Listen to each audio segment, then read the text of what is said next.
I think today's topic is especially important, and what we will drill down to set the stage here a little bit is around leadership qualities, especially from an African context then.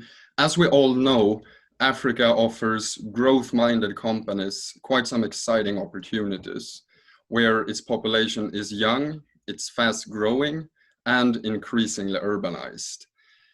We see a rapid adoption of technology, which makes the continent a solid candidate for innovation.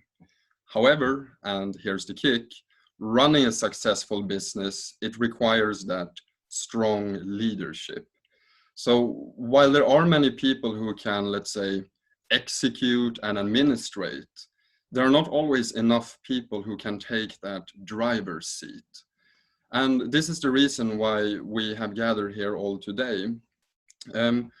So we have roughly 1 hour here together, and I'm actually just gonna dive straight into it. And from the audience, if you have any questions during the session here, just type it in the Q&A and we'll hopefully get around to it. So as a first question here to kind of set the stage indeed, we know that great leaders in general, regardless of where you are in the world, are shaped by being inspired and they want to make a difference. It could, for example, be in policies, it could be in entrepreneurship, local initiatives, and so forth. And I think this is especially true if you want to move away from being, let's say, a job seeker to become a job creator.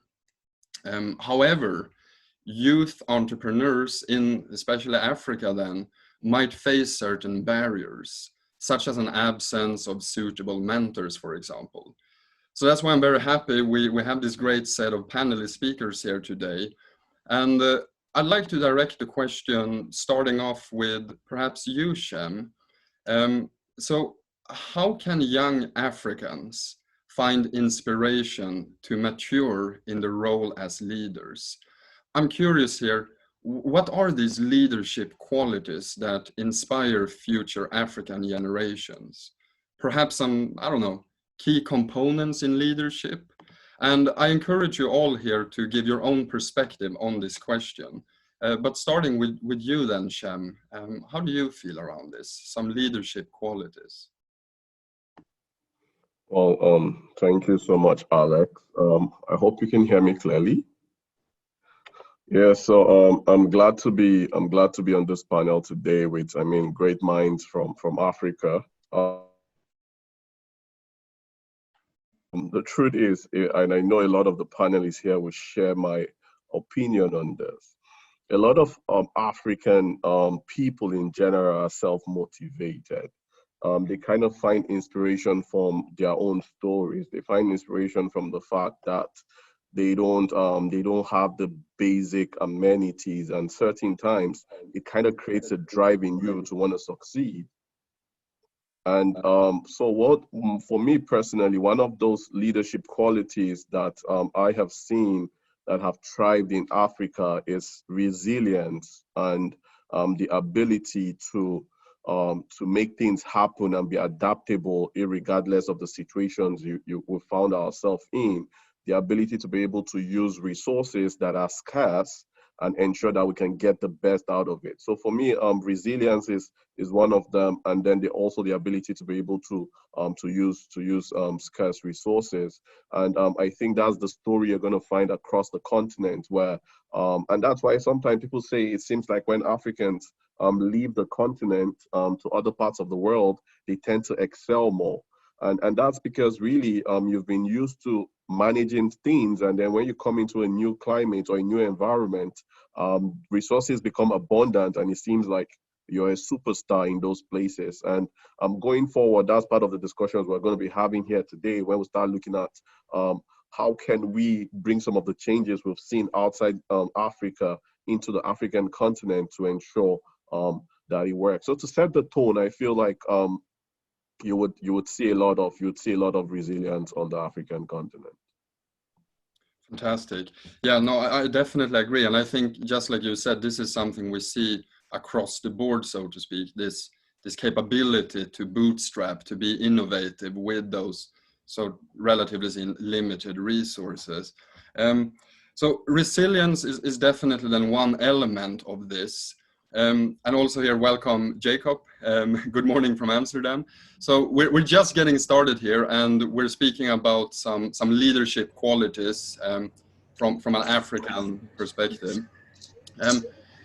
So Jacob, just before we continue here, I said before that anyone who does not speak, if you could please just put yourself on mute, that would be fantastic. So to continue here, I've been quite curious. You, Petrider, you do have quite a lot of experience as an advocate, especially from, let's say, a perspective in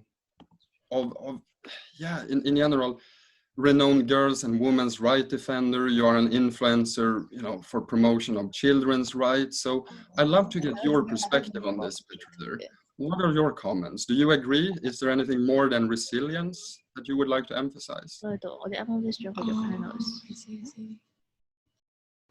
Thank you, Alex. And it's an honor to be part of this great session today, actually, as you're winding up the year. I think it's more than resilience, especially when we look at the different challenges, which can also be seen as opportunities that are currently ongoing within the African context, but also generally around the world. We have a lot of issues, especially and related to different economic hurdles that are happening within our context, but also this can also be used as opportunities, as I said earlier. So how do we really navigate around it to emphasize the role of young people to actually be advocates to drive positive change? It's a question that we can all reflect on because majority of young people currently are seen as complainers, or sometimes seen as people who mostly call on to changes of different policies, different laws, different institutional frameworks, but don't really want to dive in to do the actual dirty work and be part of that change. So if we start showing that advocacy in line with the actual action we are actually using within our different networks, within our different platforms, it can actually help bring about that change that we want to see, but also it can encourage different leaders, not only at higher level, but also from the community levels that we always work in, to actually look at better interventions to adopt, but also look at better strategies to adopt as a general. Right. And could you mention some of these? What have you seen in the past here? So community interventions. Is there something tangible there? As in, could you give some examples, perhaps, from your perspective? Sure. So ideally, when I mentioned about community interventions, or let's say youth work that came in together, I'll give out a real good example of the current ongoing advocacy work for young people who are mostly engaged in mostly the trade and economics, doing through online platforms, and engage in different institutions or different youth groups who are in the border communities. So I've worked much to help support young people from the East African community area, especially young people who are part of the regional blocks. So when I mention about regional blocks, I talk about the EAC, East African Community, but also the Southern Africa Development Community. So this is the SADC regional blocks. So these are some of the regional blocks that are allocated in East and Southern Africa. that we mostly engage young people to come collectively and do joint initiatives together so as to reach a maximum impact. So when they reach out to different communities, especially communities that are facing challenges in line with, for instance, trade issues or business issues, especially during this COVID-19 pandemic period, how best can young people be part of advocating for better strategies and better policy changes within these communities, so as the government but also the community members can find better ways to help them. So it's more around also developing different policy recommendations. We are aware that there are some stages where we have a lot of policy recommendations and a lot of nice fancy documents that are in place, but we also do need the guiding documents to be able to drive change within the societies. Right. No, and it makes total sense, because we do see, like you mentioned, there might be a lot of formalities established, documents, policy guidelines, etc. But then bridging that gap to actual implementation, it might look very different. So we hear a lot here about community building, especially for the younger generation, being adaptable, resilient, and so forth. Isaya, you have quite a lot of experience, and I cheated here a little bit and checked on your LinkedIn, but you know, you have a deep passion for digital innovation, entrepreneurship, and technology. If we would bridge that to the leadership qualities that we're discussing today, from your perspective, Isaya, what are those future leadership qualities that young African entrepreneurs might be seeking for or can be inspired by? You're on mute still, Isaya, so remove the mute. Yeah, I forgot about it. I'm using my phone. I'm actually out here trekking in the mountains, so I'm struggling. Fantastic. But yeah, thanks. Thank you so much, Alex. I'm really happy to join this panel. I'm happy to see Petrider, who she's actually one of my champions here in Tanzania, and I'm happy to hear her speak. She's really great. Shem, also good to see you. But yeah, I mean, and also everyone in the panel, and I think also all the people who are listening now. Thank you for joining. Alex, I think for me, those qualities, one of the biggest ones to stand out is problem solving. You know, we've had Shem has spoken. Even we have few resources. We don't have. We have policy blocks, policy hindrances that we're facing every day in innovation based on, Africa or leadership or policies being from the primitive days whereby technology was not really given a chance. And now you're finding young people trying to create solutions for different problems. But when you come down to this, the biggest quality before even we meet the regulatory, the policies which hinders, the biggest quality I've seen to many other innovators or entrepreneurs in Africa is they are problem solvers. These are young people who you cannot do anything to stop them. They will go out, they create a solution. You'll find it in the streets, people are using it. You'll find in their friends are using it. And even if it won't become viral like a world class or Africa, class, but every day, when I go to my village, to my schools, to my neighborhood, to my street, every day in my Instagram, I'm meeting. If this morning I woke up to an Instagram message, somebody told me he has an idea, he's been working on, he wants to share with me so I can give him his feedback. I get this message every day. Young people that I'm seeing are actually pragmatic about creating solutions to their own personal challenges, to their family challenges, to their friends' challenges. This is the only thing that we don't go and ask permission to create solutions. People go out, talk to their friends, or if they can do themselves with their relatives, they create solutions. And a good example, I think Petrider will testify to this later on, or even Shem, during the COVID climax in Tanzania, that was from end of March to August, we were so amazed. I was so amazed. We received and we saw solution coming from every end of a village. People using bamboo trees to create hand washing technologies. people using trash, plastic cans to create solution for washing your hands without touching. No sensor was used. This is like a really local pendulum bob physics and mathematics used.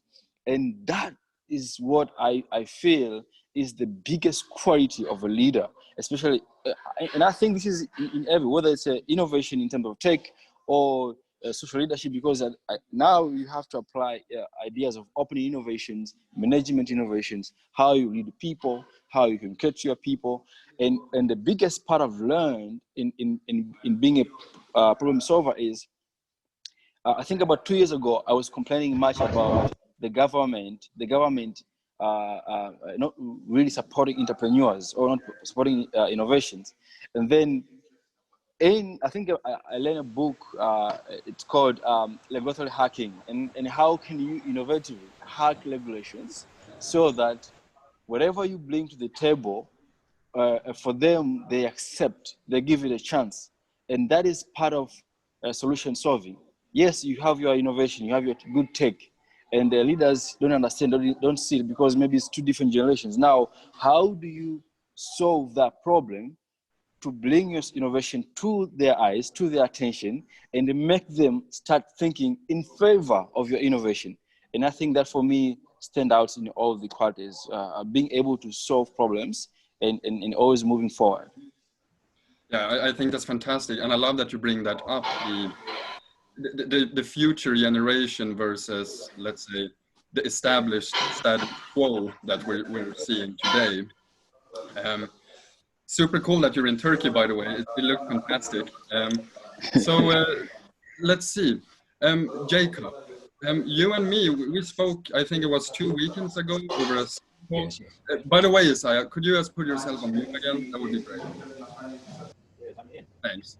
So Jacob, yes. And I think we touched upon this, you and me, in our discussion around this problem solving. And actually, if I just go back to my notes here from when you and me spoke, you spoke also a lot about better together, this kind of interconnectedness. Could you give your perspective on these future leadership qualities? What is it, in your opinion, that people are searching for as inspiration? Yes, thank you so much, Alex. It's good to see you, and it's good to see the entire team as well. I think it's very important that we're having this conversation, especially on leadership. More and often than not, people talk about what is the problem in Africa. And I think that we can say it's leadership, it's leadership, it's leadership.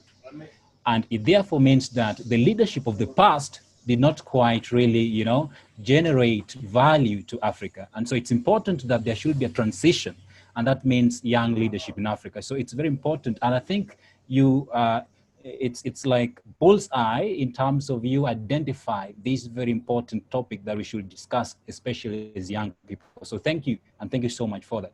But before I answer your question on interconnectedness, maybe to answer your question as to how do the young Africans could find inspiration to mature in position of leadership. I think first, they have to be in position of leadership. For them to mature, they have to be in position of leadership. It's often said that young people are leadership of tomorrow. We should not talk about that anymore. We should say once and for all that young people should lead today. I'll give you an example out of Africa. A 17-year-old Greta is running the entire world to be able to, can you hear me? Yeah, I can hear you. It seems to be, yes, we can hear you. Please continue. If you're still there, Jacob, or maybe he disconnected. Well, I hope that maybe Jacob, he might be experiencing some connectivity issues. So let's see if he rejoins there. Let's hope so. So Jacob kind of left the note there with being in a position of leadership in order to get to that level, to get inspired by these leadership qualities. Shem, do you agree? Yeah, can you hear me? Yeah. Yeah, so I think I would share Jacob's sentiment. I mean, spending most of my life on the African continent, one of the things you would hear is we are the leaders of tomorrow, and you hear that from primary school, you come all the way to the university, you finish with the university, and the old leaders are still the ones there, and they're telling you that you're the leader of tomorrow, and then you start to wonder at what point do you actually get the chance for leadership? And I feel like that's what really we're seeing across board. But we are also having a shift where we've seen that in recent time, where more of the young people in Africa are starting to say, well, we might not have political leadership, but we'll try and champion different causes. And as a result of that, we're seeing on the global scale, they're starting to do starting to do a lot of things.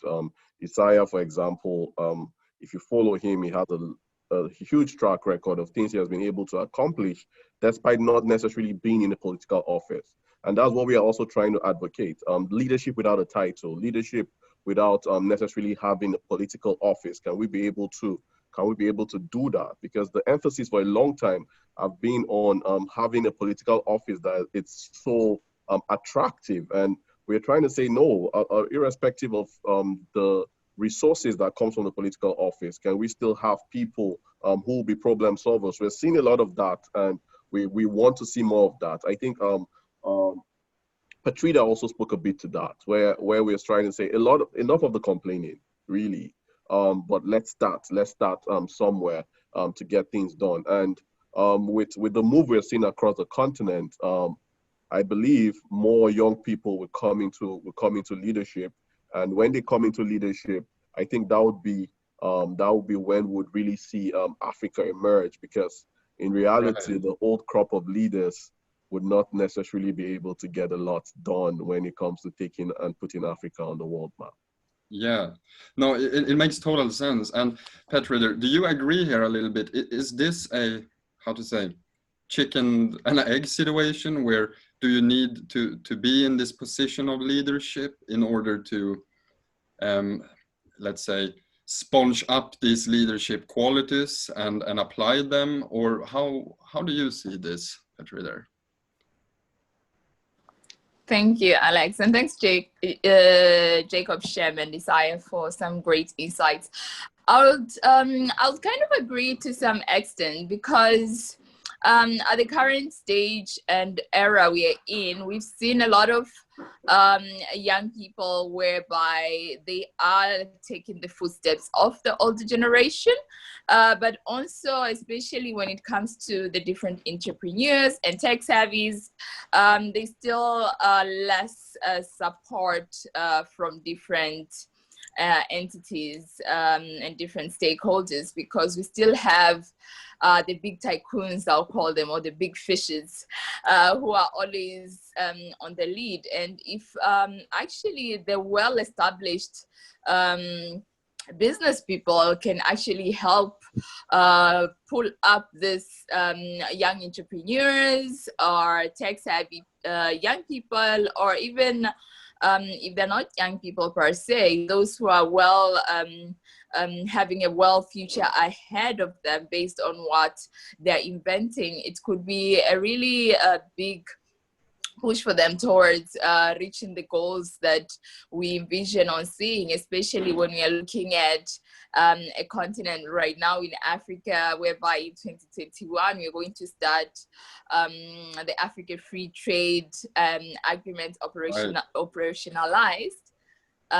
So it's going to be something really fascinating, especially seeing how Africa as a continent is trading while we still have a huge backdrop on the small scale entrepreneurs and tech savvy people who are sidelined still. So I would really say it's to some extent, yes, but also there's still a lot of work that needs to be done, especially within our continent, but also outside our continent. But also I think we have an opportunity right now where young people can learn from others who are in other countries. That's why we have the power of technology at the moment, which is helping us to facilitate this process and see how best we can actually grow together and work more collaboratively in partnership. Right. I love that you end on that note. So Jacob, welcome back. You gave us quite a cliffhanger there, and you started an interesting discussion here among us. And I love for you to finish your track, because you left off with, you need to be in a position of leadership in order to kind of embrace those qualities. Could you continue your thought track there a little bit where you left off? You're on mute, by the way. There. All right. So I'm sure I gave you a little taste about an African experience there. So on regards to what I was saying, there is an echo. Hang on. Is it FCS team? Maybe. Oh, now it's gone. Maybe continue, Jacob. Sorry. All right. So am I clear now? Yeah. All right. Excellent. So thank you so much again. So I was saying that it's important that young Africans are supposed to be in position of leadership. Only then they could actually really recognize not only the importance of, shepherding the entire policies, or rather the entire visions that we are having, because I, for once, maybe to kind of personalize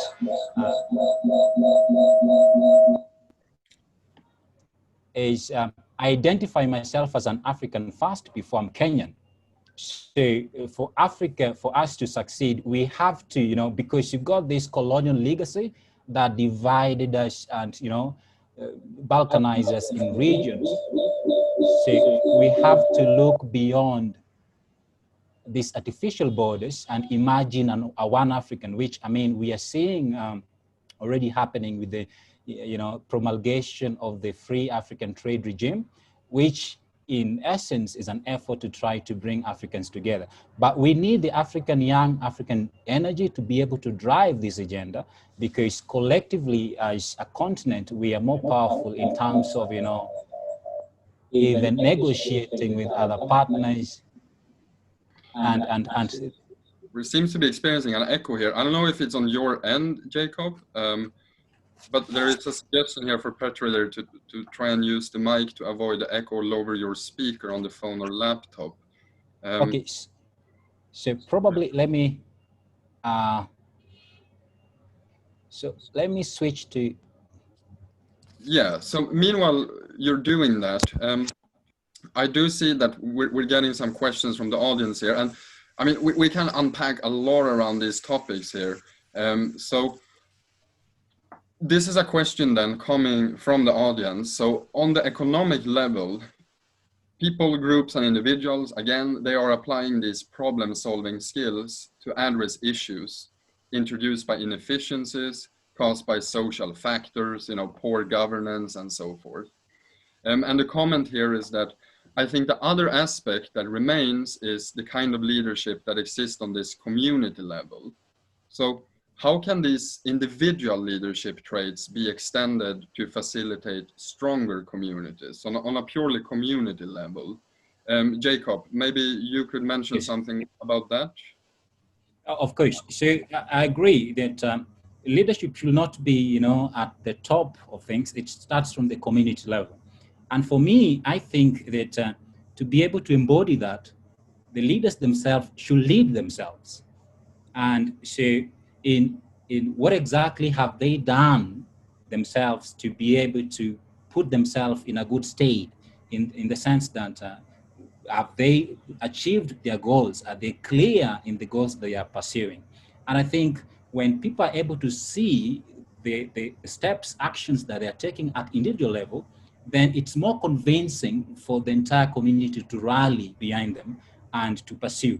And in terms of what kind of goals, I think it's important that as much as it's an individual person, you should always aspire to pursue something larger than yourself, something that, you know, affects your entire community. So if you are on the front of solving a problem that is associated with the entire community, and they see that, you know, you're starting small, you're committed. Getting some echo here again. I'm not sure where it's coming from actually, but maybe try and continue again. Sorry, Jacob. Yes, so just maybe to wrap it very fast.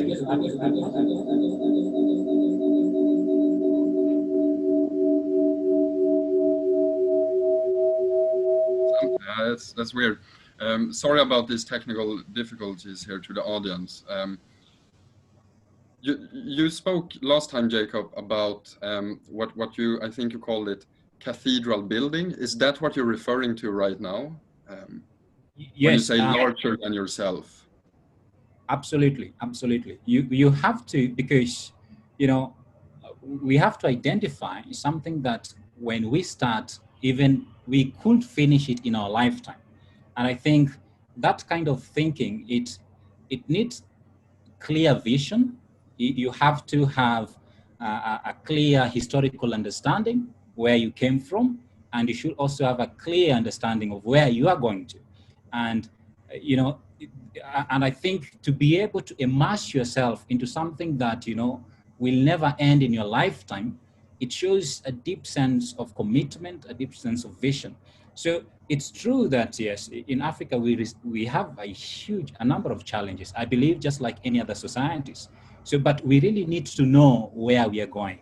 And as young people, we should commit ourselves into, you know, projects that even could continue after we are gone. So I think committing into a project of that kind will surely, you know, rally a lot of people, because I'm sure the member of the community will identify with it. So yes, it's cathedral thinking, you know, building something that can outlast you, your generations and your generations and generations. Because exactly. that ultimately connects everyone, because we're having an issue about secretarial politics in Africa, you know.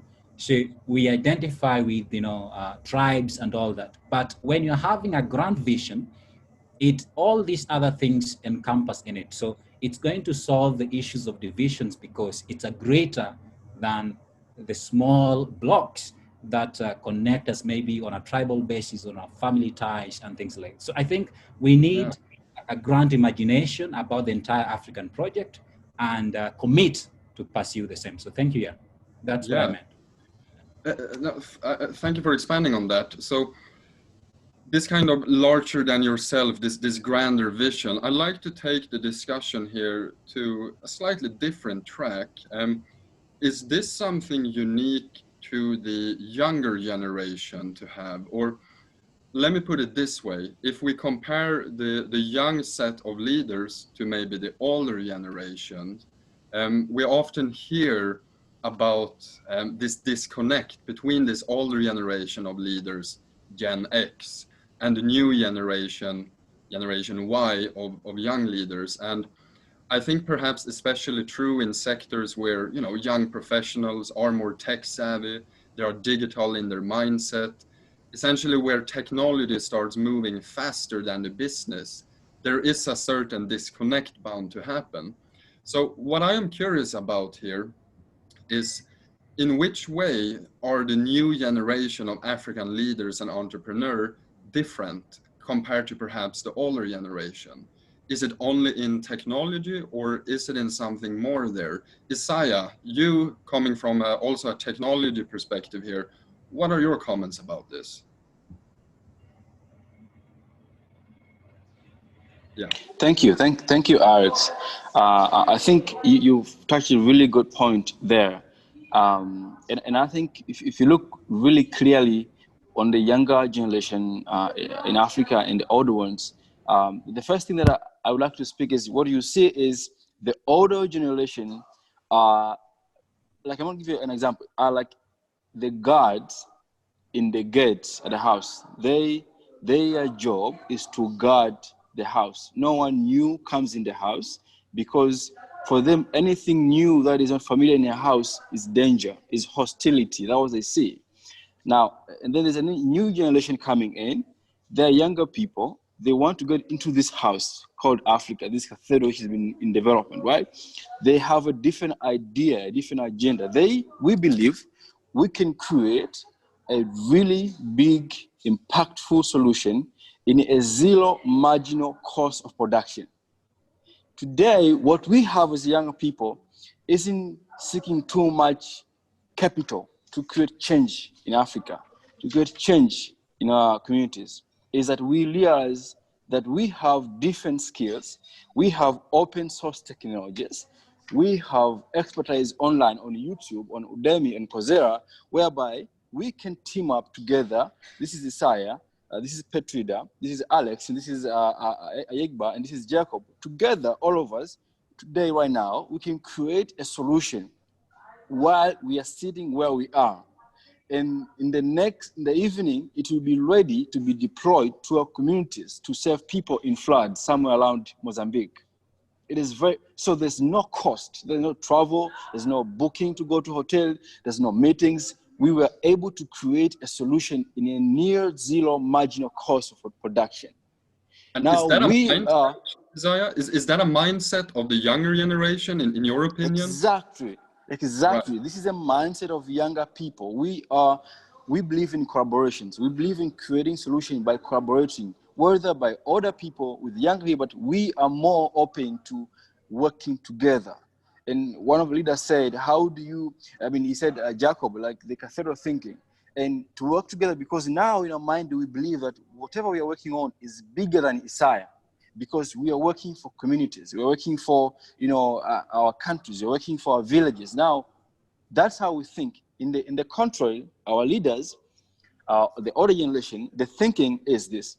The thinking for them is that they have much experience, they know everything, and we are supposed to just sit back and lay back and follow their lead and do whatever they say, and never, ever air our opinions on what can be done in a particular area. So we are obedient. We are good citizens in their eyes when we keep quiet and we cheer and we vote for them years and years. When we take whatever they say and we go do without questioning, without adding input, without innovating in their ideas. So that is the contrary that we have, that one expect the other generation to become on the receiving end. You receive whatever the other person says and you learn with it, with your heart, you believe it. And then when the younger generation together with us, we believe, we no longer complain about capital, Alexi. Capital isn't our big issue because we can now create solutions by just combining our skills. And then we know in the future, we'll make money by even pitching to a competition, which is free interest, and we can win the money to go to the next stage. But we believe to create prototype first. The scale out part comes later. But now where are we stuck now as younger people in Africa, in Tanzania, for example? Now you create a solution, it's ready to be deployed, and what you need is the next stage, let's say, to have permissions. This is my experience here. There's a point I was looking for permission to use one of my tech in schools in Tanzania. And I've went to all the ministry of education. I've went to meet ministers. I met people and no one really wanted to give you access. And the last time the secretary of the ministry is telling me, you guys went on and built something from scratch without consulting us first. Now you come to us, now you are stuck, you come to us for support. So we want to support you. So, and I love that. So what you're saying, Isaiah, is that, sorry to interrupt, but what you're saying is you have the drive to create something together, but then you kind of hit that roadblock, if I'm understanding you correctly. And to leave here some time here to some other inputs, Shem, do you agree upon this sentiment? Or is there something more that distinguishes, let's say, the older generation from the new generation of leaders? And if I could ask just Jacob and Isaiah to go on mute, I'd love to hear your thoughts on this, Shem.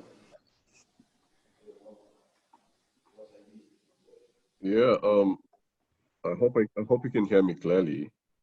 Yeah. Well, I agree with a lot of what Isaya has said, in the sense that usually there seems to be a disconnect between what the older generation have experienced with the new generation. But if I'm going to also add to that, one of the things we are also seeing is we're seeing a younger generation that is saying corruption over time have put us where we are, and we're trying to demand for. I think the echo is back. Can you hear me? Yep. Yeah, and so we're seeing a generation that have said corruption has brought us where we are, and we're seeing people who are standing up to say, well, we want Africa to be better than we have seen it. So some of us that have left Africa to other parts of the world, currently I'm in Hong Kong, the mindset is not necessarily to come and stay or be domiciled in Hong Kong for a long time. The idea is to come see what's happening, see what is happening in other part of the world, to be able to create this change in our countries, right? So we are seeing a generation that really wants Africa to be a picture of what they see outside Africa. We're not just comfortable with going for fancy trips and conducting businesses in other parts of the world. We want to be able to see Africa being that next destination that people want to come to. And I feel that's one of the mindset that is very different from what we've seen with the older generation. The older generations, they are very comfortable with going on a fancy trip to Paris, a fancy trip to Milan. But we're seeing a generation that is saying, if I'm going to go on a fancy trip to Paris, I should be coming back with a solution that I can deploy in Africa. And I think that's that shift in mindset to be creators rather than consumers is one of the distinguishing factor between the Generation X and the Generation Y, which we represent. Yeah, I love that. Creators, creators versus consumers. I love that note. Petrider, from your perspective, what are your inputs here? Have you been able to identify something more apart from what has been said, or do you agree upon it? Could we get your comments, perhaps? Thank you, Alex. I mean, I do agree with majority of my fellow panelists on what they have shared, but also the fact that young people are creative. The creativity that we bring on board is actually something more impactful, that is a bit different from the older generation, but we do have some insights that we can learn from the older generation, especially on how to be more committed and more humble within our working environment for some instances, but also the fact that as young people, we do have the power to mobilize and organize. And I think this was clearly mentioned by Isaya. The ability for us to come together and actually drive impact is our biggest strength. And our cultural diversity is also a strength to majority of the young people, that we are able to reach out to one another, reach out to see how best we can co-create different solutions and establish different strategies.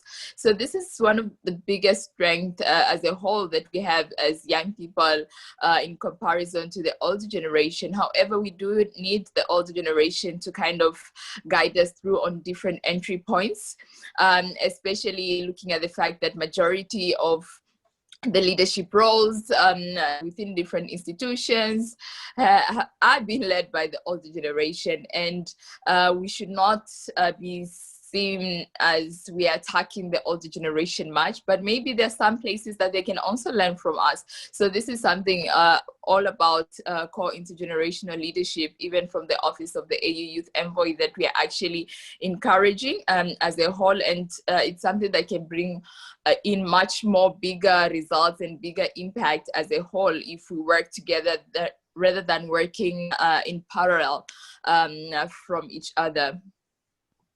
Right. And I love that you identify that, because I think there's a fine balance between, attacking an older generation of something versus mutual learning there. So Jacob, what are your comments about this? What are some of the discrepancies that you see based on your experience? Yeah, thank you so much, Alex. And I also share the sentiments of my fellow panelists. But specifically, probably I could talk about the cultural component. I think that technology has not just equipped young people with new skills, but it also exposed them to an entirely new world. This has also moved further to influence, their cultural perspectives.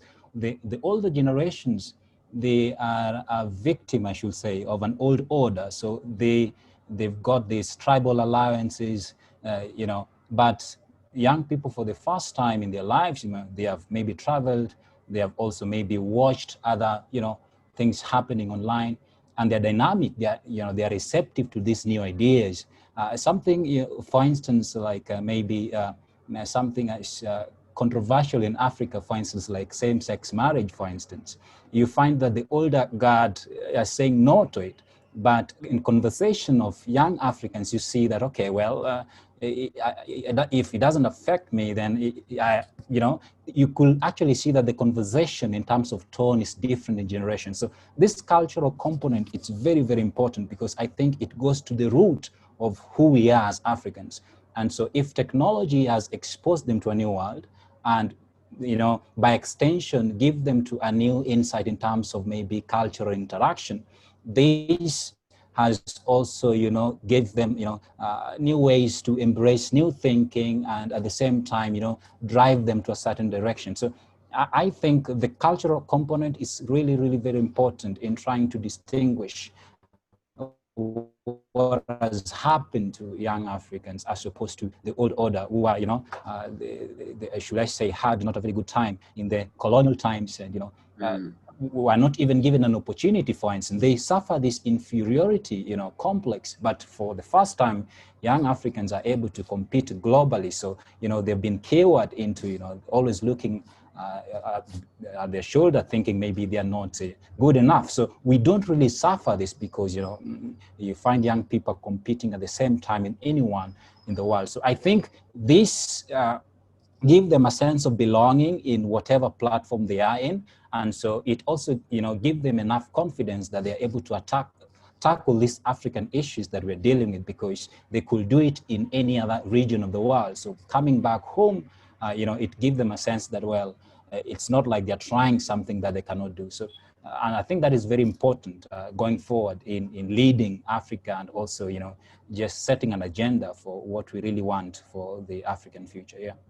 Yeah, no, great addition there. I fully agree. The cultural component, I think, is something underestimated in general. And given the time we have left here, roughly only 10 minutes, we hear a lot of interesting inputs here, both from a macro level, but also from a micro level. So quite, let's say, philosophical sometimes, and I love that. And now I'd like to zoom in here a little bit to end the note on something very tangible, something very down to earth. And it's actually about your own journey here among the panelists, because in one capacity or another, you all have been exposed to leadership. And my question, and if you could just take, like, let's say maximum 2 minutes each to expand on this, and I think a lot of the audience would be interested in this as well. What resources did you use for developing your own leadership? And was there any challenge in particular that you had to resolve? Isaya, could you take 2 minutes, top of your head, to add to that? Yes, thank you. I think the first was my challenges that my family were facing, that my village were facing, that I realized that there were a few resources that I wanted to get more out of life and become part of the solution to what we're facing. And the next resource that I saw as the most important, it was the online free YouTube resources that I found, as well as online free opportunities like free conferences, free seminar, free workshops, free scholarships. I've been started traveling since when I was in university, secondary school last year to university, for free content, whereby I learned, I had access to knowledge, to people, to information. And so my mind changed, my perception changed, and my possibility widened. So these are my biggest resources that I found it free, available, opportunities to meet mentors, to meet coaches, to meet networks and friends, and to learn in free workshops, to learn in free trainings, And that is my biggest research that I think I've found. The first one was my internal conviction to want to be part of a solution. And then I went on and found free available opportunities online, and I use those to advance myself. Right. Fantastic. Yeah, I think the general sentiment here is that in one way or another, a lot of us here today are self-made when it comes to this resourcefulness. Petrider, tell me a little bit about your own journey here. What kind of resources did you use to develop your own leadership, and was there any challenges therein? Thank you, Alex. So my journey probably started when I was 15 years as in secondary school. So ideally, I've done a lot of work in line with advocacy for girls' rights and women's rights. And basically, I started this journey based on the way I saw, or I kind of had that experience that girls cannot take up certain leadership position or fit in certain leadership positions. So I wanted to change that and actually showcase that it's actually really possible for a young girl or a young woman to actually be part on certain leadership positions. So I did a lot of work on as a volunteer. I volunteered for a lot of institutions during my secondary school level, but also during my university level, and also encouraged some of my resources to actually help support some of the projects I was doing, but also my family's resources financially. That is, I borrowed some few cash here and there to just ensure things are moving, because as a young person, it's really hard for if you're having an initiative for someone to just help finance it up front just from nowhere. So you really need to incur the time and effort to actually prove that what you're doing is actually bringing impact to the community. First step forward, I ended up volunteering more on my work on girls' rights advocacy and ending gender-based violence with international organizations. They supported to some extent towards the delivery of the work that I was doing. And through this is where I got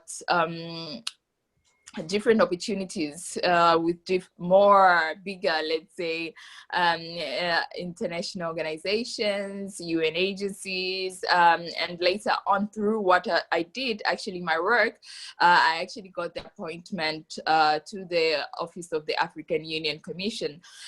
So I'm actually doing more of leadership at an intergovernmental institution, but working with different young people from across Africa and young Africans in the diaspora, but also with other young people in line with the mission and vision of the AU Youth Envoy, but also the UN Youth Envoy. It's really not an easy task as it looks. I bet. It's more demanding.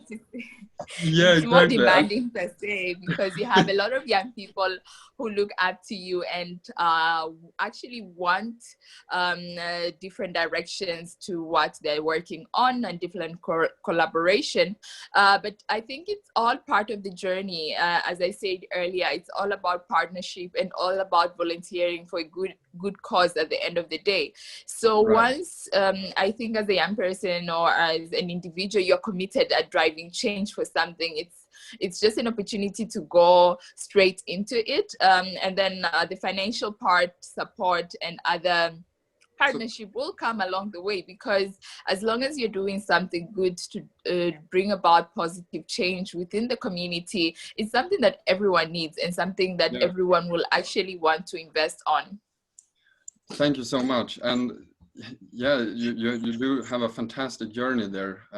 Thank you so much for sharing that. I'm sure that it can be very inspirational to hear these type of inputs for a lot of the people listening. Given the short time we have left here, I'd like to hear final from you, Shem, and from you, Jacob. Just quickly, what resources did you use to develop your leadership, and was there a challenge there? Just, boom, shoot here. Jacob, you first. Yes, thank you. So mine will be a tragedy, the loss of my dad, and then my mom tells me that you have to now think your life depends on it. So that statement really, at the time, Ali, I didn't quite recognize it, but, seeing around me, I could fall through the cracks if I don't lead myself in a certain direction. So the constant reminder from my mother that you've got to think. So, and, thinking about it, I realized I need to have something to think about. So then I start to now set goals to myself, and then I become stubborn in working towards them. So then first it was just to escape the environment, but then I realized that something is always, pulling me back, because then I've got to pull others as well. So then you've got to be a leader, because you've got to pull people from, the squalor that sometimes often we find ourselves in our setup. Yeah, so that was it. Yeah, great. Yeah, a very touch-hearting story there. Thank you so much. Shem, on your end, to kind of finish off the note here, how did you build your leadership qualities here that we've been speaking about today, these insights, and what was the challenge therein? For me, I think it's really similar to Isaiah. I did a lot of online work myself. I just completed my master's here in Hong Kong. And I basically went online, looked for information, and I got it. And I got here on a scholarship. And I'm also currently doing a PhD, all funded by the Hong Kong government. And it's searching online. Go online, look for materials. There are lots of free stuff online.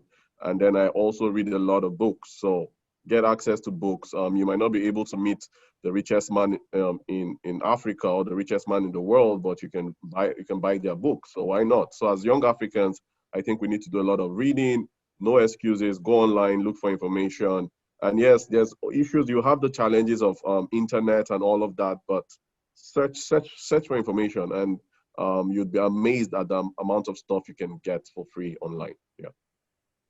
Yeah, fantastic. And I think this relates excellent back to the very first point of having this adaptability, despite maybe having these connection troubles, despite maybe not having direct access, you can still find resources out there. Thank you so much to all the panelists for sharing all of your inputs, your philosophy, and also a little bit around your personal journeys. It truly has been a great honor for me, and also thanks to the Future City Summit team for organizing all of this. We could continue forever about these topics, but I think this discussion has been really enlightening for me, and I have learned a lot as well. So on that note, I'd like to end it here and head over to the next panel. But yeah, thank you sincerely from the bottom of my heart to everyone, and also the listeners asking in questions here. So great stuff, definitely.